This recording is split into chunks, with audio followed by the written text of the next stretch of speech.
Good evening प्यारे विद्यार्थियों।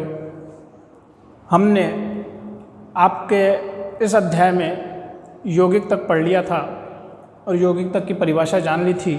यौगिक क्या होते हैं ये भी हमने जान लिया था। अब हम बात करते हैं मिश्रण के बारे में। मिश्रण क्या होता है, मिश्रण की परिभाषा एवं मिश्रण कितने प्रकार का होता है।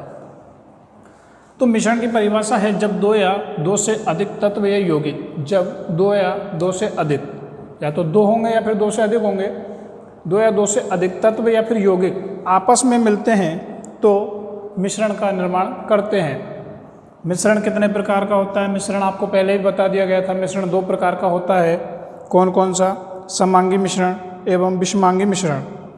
अब हम बात करें समांगी मिश्रण क्या होता है, तो समांगी मिश्रण की मैं परिभाषा आपको बता देता हूँ। ऐसा मिश्रण जिसमें या फिर जिसके सभी अवयवी कण अलग अलग नहीं देखे जा सकते समांगी मिश्रण कहलाता है। अवयवी कण जैसे हमने समांगी मिश्रण में एक गिलास जल में एक चम्मच नमक मिलाया था या फिर एक चम्मच चीनी मिलाई थी, तो जब नमक या फिर चीनी को मिलाने के बाद दोनों के जब विलयन तैयार हो जाता है घोलने के पश्चात, तो क्या आप नमक को अलग देख सकते हो उस विलयन में? तो हम उस विलयन में नमक को अलग नहीं देख सकते। तो इस प्रकार का जो मिश्रण तैयार होता है वो आपका समांगी मिश्रण होता है। तो मैंने यहाँ परिभाषा लिखी है, ऐसा मिश्रण जिसके अवयवी कणों को अलग अलग नहीं देखा जा सकता समांगी मिश्रण कहलाता है। और उदाहरण में दिया है कि नमक के जलीय विलयन में नमक व जल को अलग अलग नहीं देखा जा सकता। फिर बात करते हैं विषमांगी मिश्रण क्या होता है। तो विषमांगी मिश्रण इसका अपोजिट हो जाएगा कि ऐसा मिश्रण जिसके अवयवी कणों को अलग अलग देखा जा सकता है विषमांगी मिश्रण कहलाता है। इसके लिए उदाहरण दिया है, या तो आप जल और बालू रेत का लिख सकते हो, या फिर जल में जो ऑयल होता है, तेल होता है, उसका लिख सकते हो।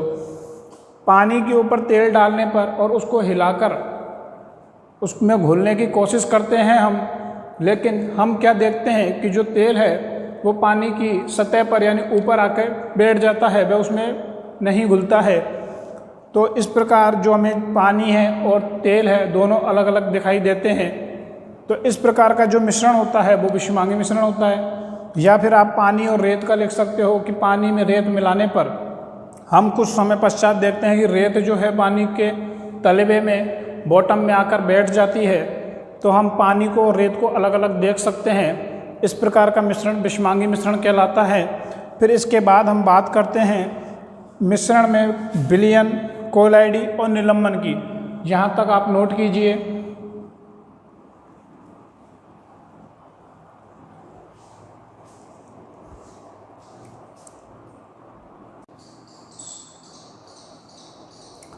तो अब हम बात करते हैं विलयन, कोलाइड और निलंबन के बारे में।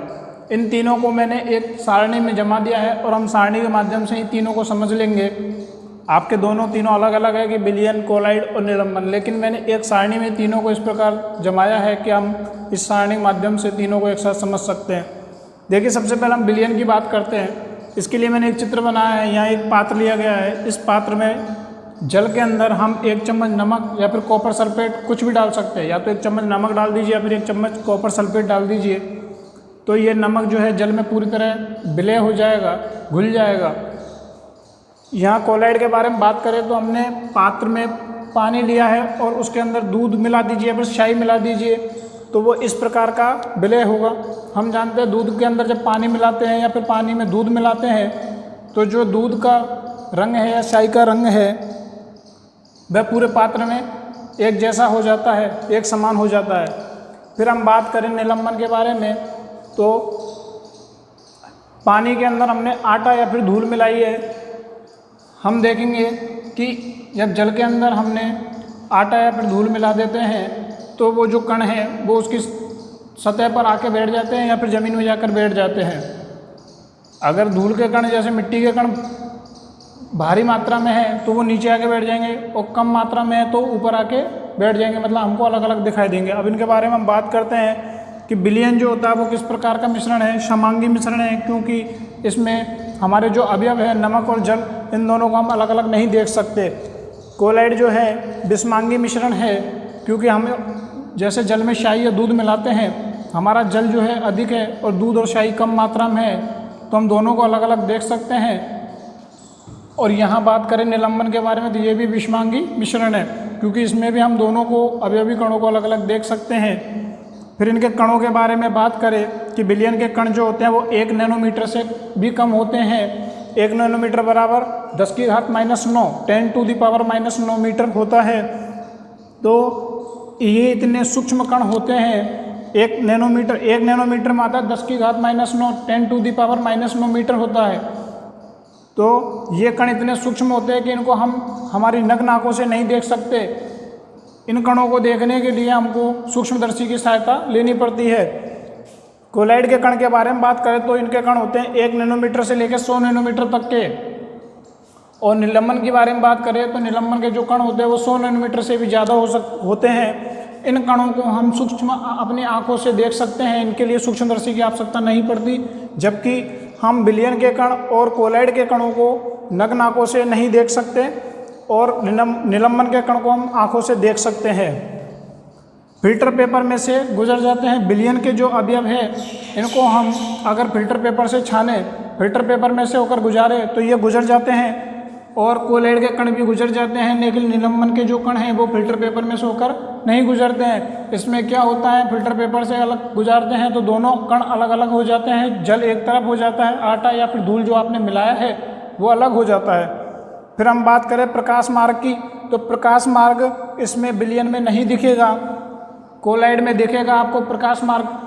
यहाँ से हम टॉर्च देते हैं तो ये जो प्रकाश का मार्ग है इसमें गुजर तो जाएगा, लेकिन आपको इस पात्र के अंदर, ये कांच का पात्र है मान लो, तो इस पात्र के अंदर आपको प्रकाश का मार्ग जाता हुआ दिखेगा नहीं, वो डायरेक्ट इधर आ जाएगा। लेकिन हम बात करें कोलाइड की, तो कोलाइड में जैसे हम प्रकाश देते हैं तो इसमें से आपको प्रकाश मार्ग गुजरता हुआ प्रतीत होगा।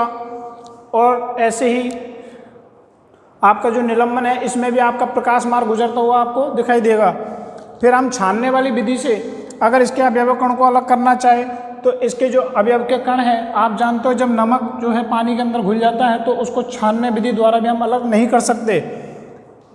कोलाइड के बारे में बात करें तो हम कोलाइड के जो छानने वाली विधि है तो इससे भी हम दूध और पानी को अलग नहीं कर सकते।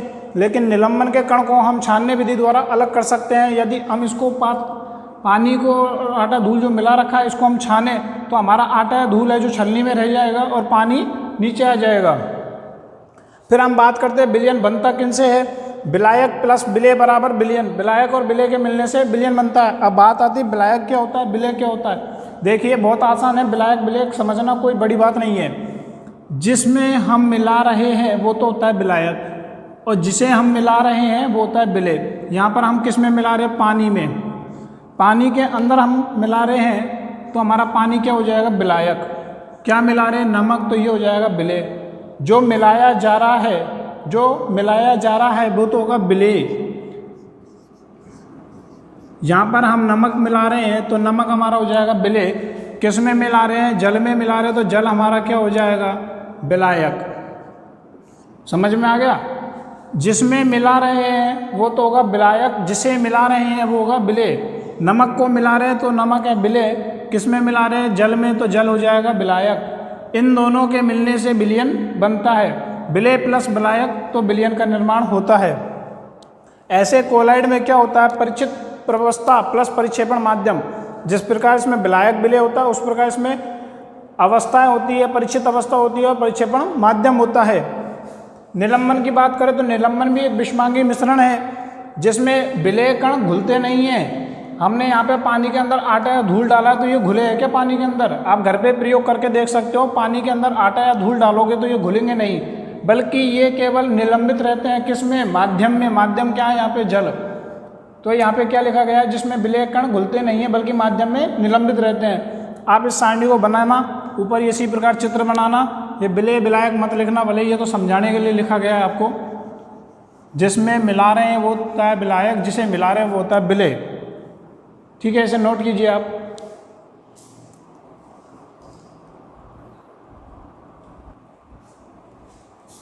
फिर आपका एक छोटा सा बिंदु आता है टिंडल प्रभाव। इस टिंडल प्रभाव को हम समझ लेते हैं क्या है। हमने यहाँ पे एक पात्र लिया, इसमें चीनी व पानी का घोल है और दूसरा पात्र लिया, इसमें दूध और पानी का घोल है। तो चीनी और पानी का जो घोल होता है वो समांगी मिश्रण होता है, क्योंकि इन दोनों को अवयवी कणों को अलग अलग नहीं देखा जा सकता, जबकि इन दोनों कणों को अलग अलग देखा जा सकता है। तो ये तो हो जाएगा आपका विलयन, ही हो जाएगा कोलाइड। अब हम क्या करते हैं, एक टॉर्च की सहायता से प्रकाश देते हैं। ये दोनों पात्र कांच के हैं, एक टॉर्च के माध्यम से हम इस पर प्रकाश डालते हैं तो हम देखते हैं कि चीनी जो पानी का घोल था इसमें से प्रकाश गया और निकलता हुआ दिखता है, बीच पात्र में नहीं दिखता है। लेकिन जैसे ही प्रकाश आगे अगले पात्र तक पहुंचता है तो भाई यहाँ से गुजरता हुआ दिखता है। इस पात्र में से आराम से गुजरता हुआ दिख रहा है और वो गुजरने के पश्चात फैल जा रहा है। तो टिंडल प्रभाव क्या है कि जब कोलाइड के कण उससे गुजरने वाले प्रकाश को फैला देते हैं, जब कोलाइड के कण उससे गुजरने वाले प्रकाश को फैला देते हैं तो प्रकाश का मार्ग दिखने लगता है। इस तरह के प्रभाव को हम क्या कहते हैं, टिंडल प्रभाव कहते हैं। इसके बाद हम बात करेंगे नेक्स्ट वीडियो में। धन्यवाद।